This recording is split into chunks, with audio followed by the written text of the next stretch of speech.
Olá, galera! Eu sou a professora Viviane e na aula de hoje vamos falar sobre tabelas e gráficos, que são elementos muito importantes utilizados nas estatísticas.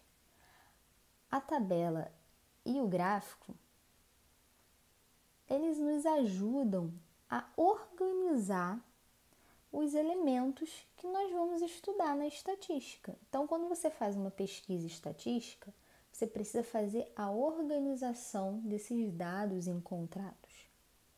E a tabela e o gráfico, eles nos auxiliam nessa tarefa.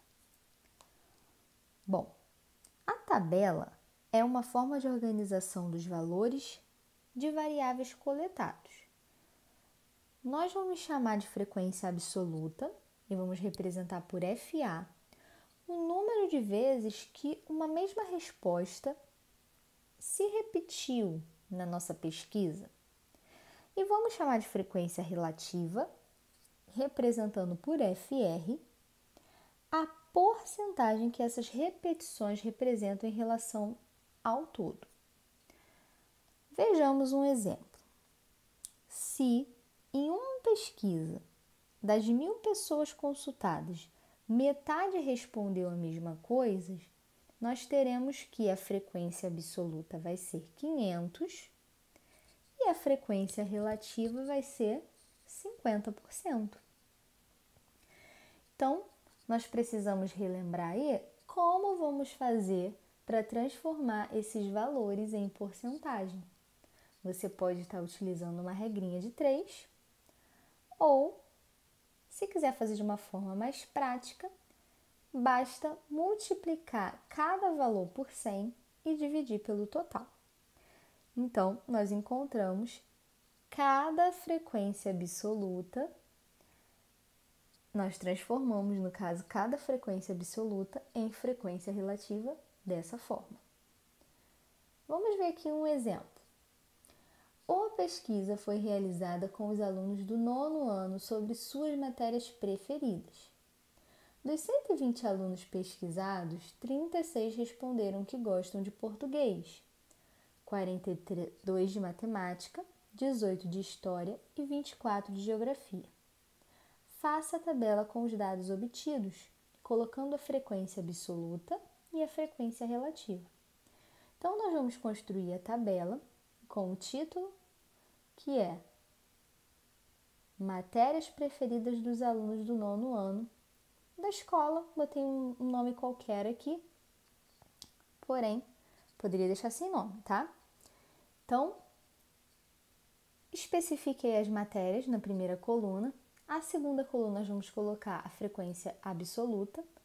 Então, nós vamos ter aqui 36 alunos que gostam de português, 42 que gostam de matemática, 18 que gostam de história e 24 que gostam de geografia.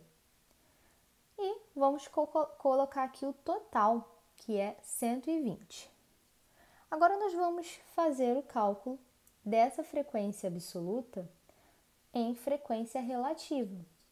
Bom, começando por português. Vou pegar cada valor, multiplicar por 100 e dividir pelo total. 36 vezes 100 dá 3.600, dividido por 120, 30%. Então, nós temos aí que 36 equivale a 30% do total. Em matemática, nós vamos fazer 42 vezes 100 e dividir por 120. 4.200 dividido por 120 vai dar 35%. História, 18 vezes 100 dividido por 120. Então, nós teremos 1.800 dividido por 120, que vai dar 15%. E em geografia, vai ser 24 vezes 100 dividido por 120. 24 vezes 100 dá 2.400, dividido por 120, 20%. Bom, total da frequência relativa. É importante ressaltar que o total da frequência relativa sempre tem que dar 100%. Se você fez essas transformações e não chegou a 100%, reveja seus cálculos, pois alguma coisa deve ter dado errado. Ok? Vamos então para o próximo exemplo? Ao fazer uma pesquisa a respeito do mês do nascimento dos 25 alunos da terceira série de uma escola estadual, a professora obteve os resultados mostrados na tabela a seguir.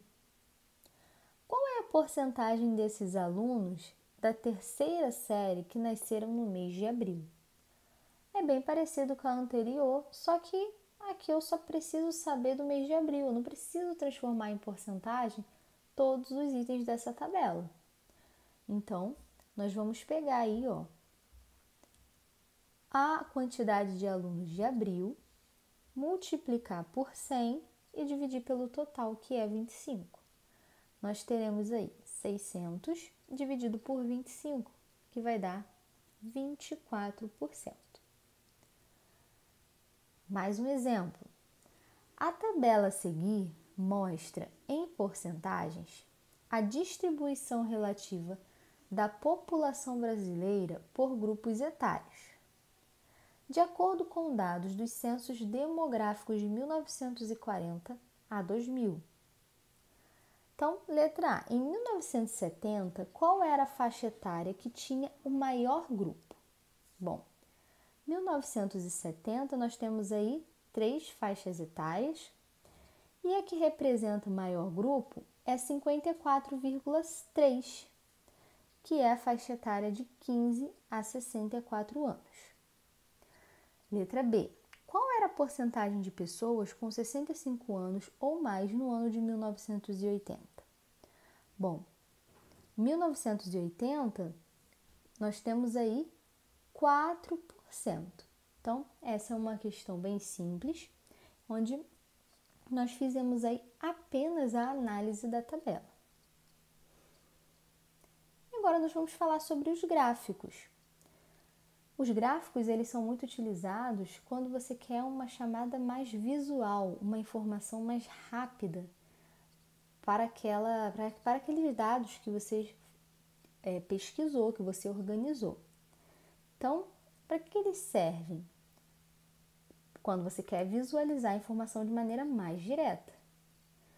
Então, para construir um gráfico, você deve levar em consideração 3 aspectos. Ele deve ter simplicidade, clareza e veracidade. Agora nós vamos falar sobre os tipos de gráficos. Os mais comuns, que nós mais utilizamos, e mais vemos no nosso dia a dia. O primeiro deles é o gráfico de barras verticais, também conhecido como gráfico de colunas. Então, você observa aí, esse gráfico mostra a evolução da densidade demográfica. Na horizontal, você tem aí os anos, e na vertical, você tem aí a quantidade de habitantes por quilômetros quadrados. E embaixo aí você tem a fonte desse gráfico. Então, é sempre importante que o gráfico ele mostre um título e mostre a fonte de onde ele está sendo retirado, ou quem está fazendo esse gráfico. O segundo tipo é o gráfico de barras horizontais. Agora, as quantidades, ao invés de vir na vertical, eles vão vir na horizontal. E os itens, que estão sendo discriminados, eles são discriminados na vertical. Esse gráfico mostra o número de nascimentos em 3 hospitais, Hospital A, B e C. E então você pode observar, que no Hospital C a gente pode concluir que houve entre 100 e 150 nascimentos, no Hospital B 150, no Hospital A 200 nascimentos. Próximo gráfico é o gráfico de linhas. Ele é muito utilizado quando você quer fazer comparação, empresas que fazem comparação de faturamento, de produção, ele é muito utilizado nesses âmbitos. Então, nós temos aí na horizontal os anos e na vertical o faturamento de uma determinada empresa. E aí você vai marcando cada ano uma quantidade e fazendo a ligação desses pontos para formar uma linha. E aí nós podemos observar quando houve crescimento, quando houve queda nesse faturamento. Então, esses gráficos de linha são muito utilizados por empresas. O próximo gráfico é o gráfico de setores, também conhecido como gráfico de pizza. Ele é utilizado quando você envolve a porcentagem. Então, esse exemplo que eu coloquei aí é um gráfico que mostra a modalidade esportiva preferida de uma escola. Nós temos aí que 40% gosta de futebol, 30% de voleibol, 15% de basquetebol, 10% de natação e 5% de outros esportes. Bom, mas para fazer a transformação dessa porcentagem, né, e fazer a marcação nesse gráfico, a gente precisa transformar essas porcentagens em ângulos. Então, como é que a gente vai descobrir o ângulo correspondente para fazer essa marcação? Caso um exercício te solicite a construção desse gráfico. Você vai transformar a porcentagem em fração e vai multiplicar por 360. Então, nós vamos fazer aí de uma forma bem simples. Primeiro aí, ó, futebol. 40% eu vou transformar em fração, 40 sobre 100, e multiplicar por 360. Então, vai ficar 1.440 dividido por 100, que vai dar, na verdade, vai ser 14.400, tá ok, galera? Que faltou um zerinho aí. E dividido por 100, nós teremos aí 144. No voleibol, nós teremos aí 30 sobre 100 multiplicado por 360. Então, vai ser 10.800 dividido por 100, então vai ser 108 graus. No basquetebol, 15% vezes 360. 15 vezes 360, 5.400. Dividido por 100, 54 graus. Na natação, 10 vezes 360, 3.600, dividido por 100, 36 graus. E outros, 5 vezes 360, 1.800, dividido por 100, 18 graus. Depois que você calcula essas porcentagens em ângulos, você vai fazer a marcação com o uso de um transferidor, que é aquela régua redondinha, né? Você vai fazer a marcação com o uso dele, ok? Então, dessa forma aí que a gente faz o gráfico de setores. E por último, nós temos aí o gráfico de pictogramas. Ele é um gráfico mais lúdico, mais interativo. E ele utiliza, ao invés de barras, de colunas, de linhas, ele utiliza desenhos para mostrar o desenvolvimento de determinada coisa. Então, por exemplo, nesse gráfico nós temos aí a floricultura Flor Bela, que mostra a quantidade de vendas de uma semana. Como é uma floricultura, está usando o quê? Florzinhas para fazer a representação. Se fosse uma sorveteria, eu utilizaria sorvetinhos. Se estivesse falando de pessoas, a gente colocaria bonequinhos. Então, o gráfico de pictogramas ele é um gráfico mais lúdico, ok? Bom, pessoal, vamos ver aqui agora alguns exemplos. O primeiro exemplo que nós temos aqui diz o seguinte. O título, em disparada no mundo todo, dólar fecha a R$ 3,24.